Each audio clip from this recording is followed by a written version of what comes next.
Halo teman-teman, perkenalkan saya Rio Renaldi Saputra sebagai mahasiswa. Di sini saya akan mengobrol tentang sejarah sastra nih, yang terutama sastra lisan dan ekologi sastra. Ini Nah, podcast ceritanya yuk. podcast bang, Apa? Podcastnya namanya apa ya? podcast Bincang Langit nih, Bincang, Bincang Langit, bincang apa Bincang di kolom atas langit ya, kolom langit apa atas langit nih? Yang bagus. di atas langit Di ya, atas di atas langit. langit. Nah, di samping saya ini udah salah satu narasumber yang bernama Bang Ari yang udah menerbitkan beberapa karya sastra nih. Nah, gimana sih Bang? Karya apa aja nih yang udah diterbitkin? Oh, jadi ini kita mau ngobrolin karya sastra ya. Jadi soal karya yang udah dibuat tahun pertama kali nerbitin itu sebenarnya ada di sebelum COVID tuh 2019. 19. Nah, sebelum itu udah nulis tapi ya tadi cuma sekedar nulis aja ya. Nah, dari 2019 itu sampai 2022 itu sudah menerbitkan 4 buku. 4 buku. Ya, sampai 2022. Nah, itu jeda itu sampai kemarin terakhir lagi proses nulis juga. Dan kebetulan coba nulis cerita silat yang sebenarnya konsepnya itu di tahun 2017-2018 yo. Nah, ini ngambil legenda judulnya ngambil legenda pendekar tongkat merah dan ini cerita silat pertama ya. Iya, cerita silat pengen nuansa baru aja. Ya emang jarang sih maksudnya dalam karya sastra terutama novel gitu ya menceritakan legenda, apalagi legenda cerita-cerita rakyat gitu Bang yang menimbulkan. Ya emang untuk sekarang cerita silat itu susah banget kita temuin ya. Dulu kan ada legenda di Indonesia tuh Koping Ho, terus ada juga Wiro Sableng, Bastian Tito tuh dari apa ayahnya Kang Vino G. Bastian. Nah, itu sampai sekarang mungkin ada ya di film pun terakhir tuh apa yang ditonton dulu ya terakhir itu Pendekar Tongkat Emas tuh itu yang main Nicholas Saputra. Nah, sebelumnya juga kan paling di film ataupun di serial TV ya. Novel mungkin untuk era-era sekarang tuh kayaknya jarang banget. Sekarang jarang. Kecuali ini ya orang-orang yang memang pencinta itu ya di genre itu ya ada komunitasnya ya. Pengen apa nyoba nuansa baru dengan legenda pendekar tongkat merah ini kalau di Tiongkok itu namanya wuxia alirannya ya cerita silat. Nah, ini sebenarnya dari inspirasinya tuh dari legenda cerita rakyat beberapa dan coba imajinasiin gimana caranya nih bikin cerita silat ini gitu yo. Nah untuk risetnya nih Bang dalam nulis drama ini ya karya ini ya itu berapa lama Bang prosesnya risetnya? Iya risetnya. Kalau untuk riset itu lebih ke bagaimana masuk akalnya ya sebenarnya. Kayak kan kalau seiring perkembangan zaman gitu ya ceritanya kan berbeda gitu dengan dulu dengan sekarang. Iya, tempat sekarang ya dulu ya bahkan kan ini tadinya tuh berpikir mau bikin di zaman-zaman abad 5 Masehi itu kan jauh banget ya berapa ribu tahun yang lalu kan ya. Nah, itu di kita pun catatan-catatan sejarah itu kan nggak banyak banget ya. Kebanyakan catatan-catatan sejarah mungkin malah lebih banyak itu di luar negeri ya, di Tiongkok ataupun di India kan. Nah, riset itu sebenarnya lebih ke bagaimana nih kita misalkan mau menampilkan satu tempat ambil contoh Garut ya gitu ya. Garut itu dulu namanya apa, terus yang ikonik di Garut itu apa kan gitu, dan namanya udah Garut belum nih kan gitu ya, ternyata ya belum kan gitu ya. Nah, akhirnya ya bikin pakai nama yang imajinatif kan, yang fantasi kan, dia pakai dengan nama yang lain kan gitu. Dan beberapa tempat-tempat ikoniknya tuh seperti apa, misalkan di gunung gitu kan, ya paling di riset di situ aja. Oh, biar ketika orang baca emang ada ya di wilayah sini begini ya gitu kan, walaupun itu kotanya kota imajinasi, tempat imajinasi ya, tapi seenggaknya masuk akal aja lah gitu. Itu risetnya ya karena sekarang kita terbantu sama internet, nggak terlalu sulit lah ya. Bahkan kita bisa menulis cerita tentang di novel itu mau ceritanya di wilayah Korea, Jepang ataupun Amerika masih bisa di googling di internet gitu kan. Bagaimana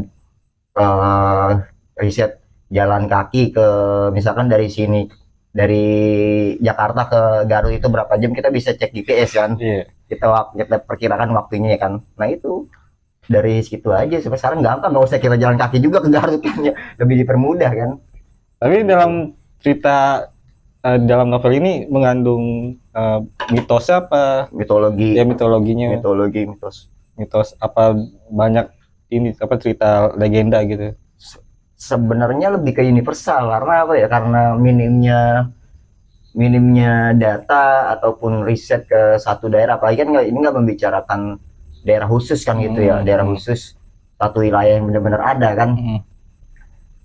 Nah kalau dibilang mitosnya ada atau enggak, ada, coba dimasukin kan gitu. Bagaimana ketika inti dasar dari dibuatnya novel ini adanya hubungan antara guru dan murid aja kan gitu ya, yang intinya bagaimanapun guru itu sehebat-hebatnya murid ya dia tetap murid kan ya, guru tetap guru kan gitu ya, kayak gitu.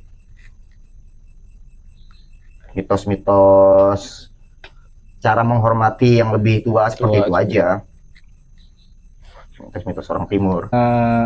Mungkin sekarang kita mengenal kata-kata nih Bang, hidup di dalam buku doang, di dalam teks gitu ya. Sekarang ya kita mengesampingkan bahwa dulu itu banyak kata-kata itu menyatu dalam napas bumi, ada marjan nenek moyang kita memperoleh kata-kata itu dari bunyi-bunyi alam gitu Bang ya. Nah itu terciptanya sastra lisan tuh seperti apa gitu Bang? Terciptanya sastra lisan ya. Dulu kan minim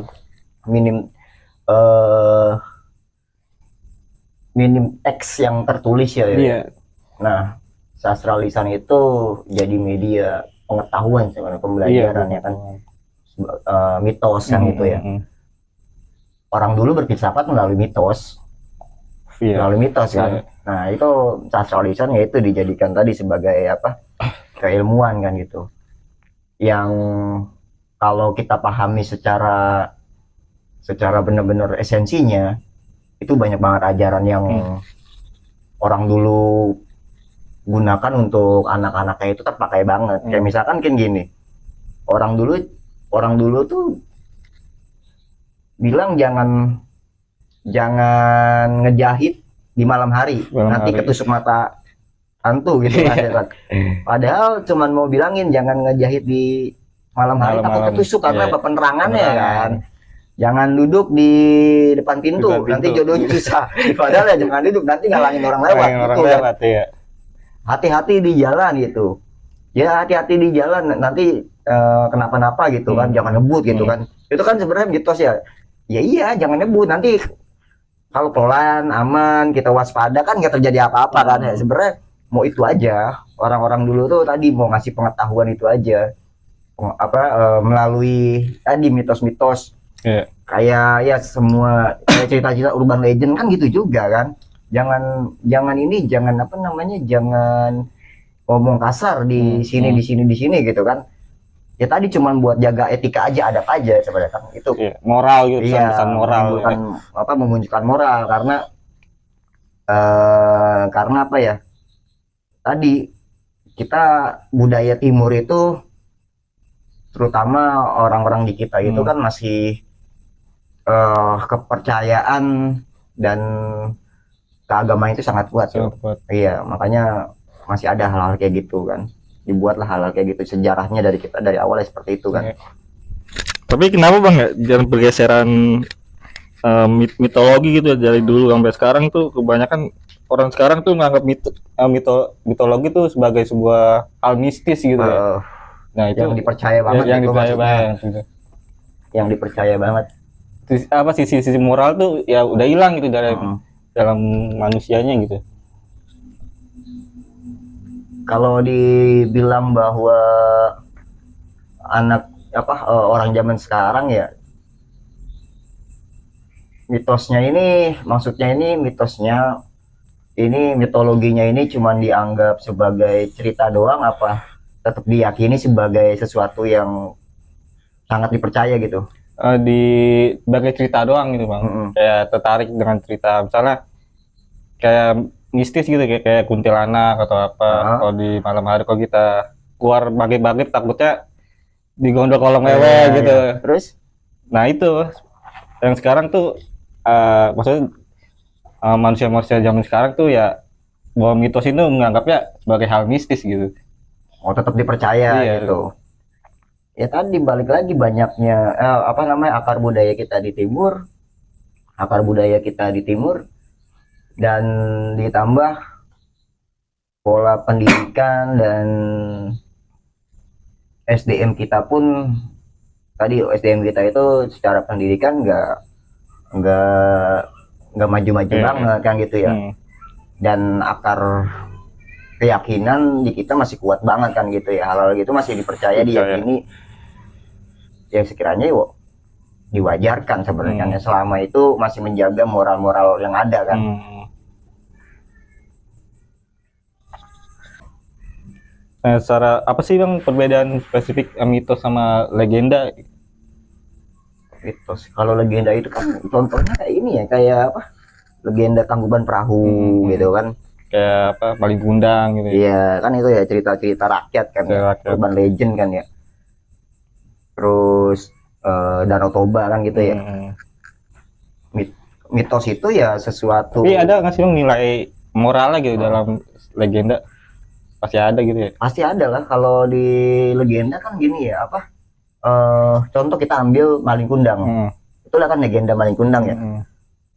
Maling Kundang itu eh sebagai apa ya, sebagai contoh pembuktian bahwa di masyarakat Minang ya, masyarakat Minang itu ibu itu benar-benar tinggi kan posisinya. Nah, yang mengambil tadi prinsip matriarki kan. Iya.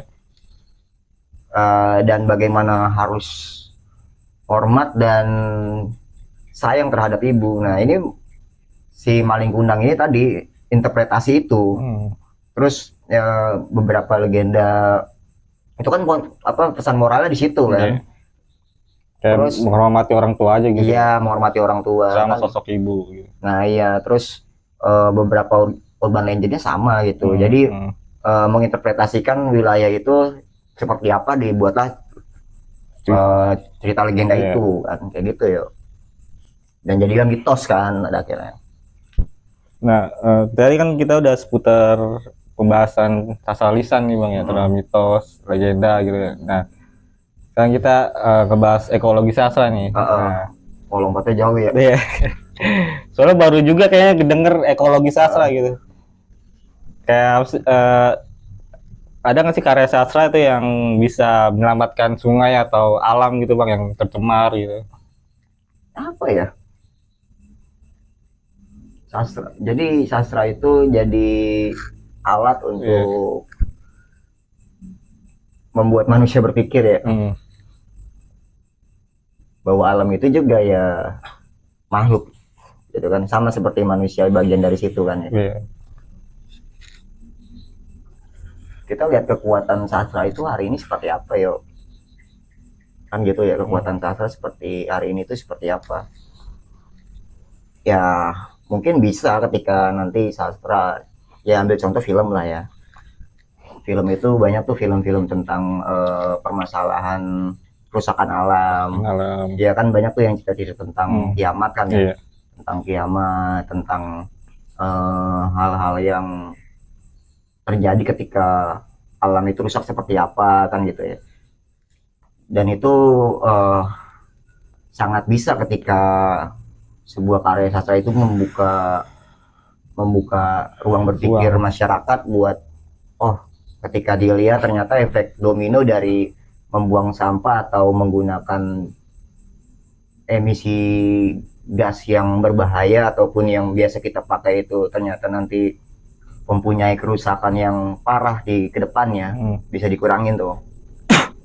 Ya bisa aja, mungkin aja ketika karya sastra ataupun karya seni itu di dalam isinya di dalam temanya memasukkan tadi alam, ekologi kan gitu ya. ekologi.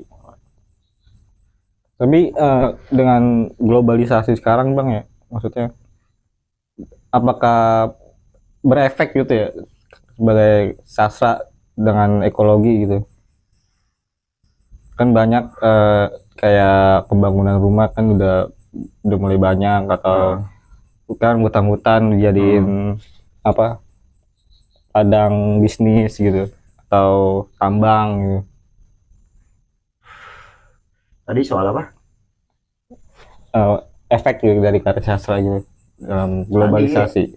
Efeknya ya bisa dengan adanya karya sastra, karya film yang apalagi ketika dia viral gitu kan. Ketika dia viral, orang bisa membuka mata dong, yang penontonnya mungkin bisa jutaan kan, dan akhirnya berdampak, oh bisa mengarah bukan perbaikan sebenarnya, maksudnya mencegah kerusakan lebih parah kan yang dilakukan manusia, mereka bisa mencegah hal itu, jadi efeknya bisa kayak gitu. Apa aja sih bang yang terjadi nih dalam krisis ekologi nih? Tidak hanya membuat spesies punah gitu ya, terutama hewan gitu, tapi juga cerita-cerita yang lenyap gitu, kayak pergeseran cerita dari mitos, mungkin orang udah mulai lupa gitu. Ya bisa kan, mitos itu tercipta banyak dari alam kan. Iya. Ketika kerusakan alam, kayak orang misalkan mitos di hutan nggak boleh seperti ini, kalau nggak ada hutannya gimana dibuat cerita. Ya kan, di sungai nggak boleh seperti ini. Di sungai mitosnya ada buaya putih misalkan. Ya terus kalau sungainya nggak ada, sungai udah tercemar, buaya putih nggak ada, apa gimana?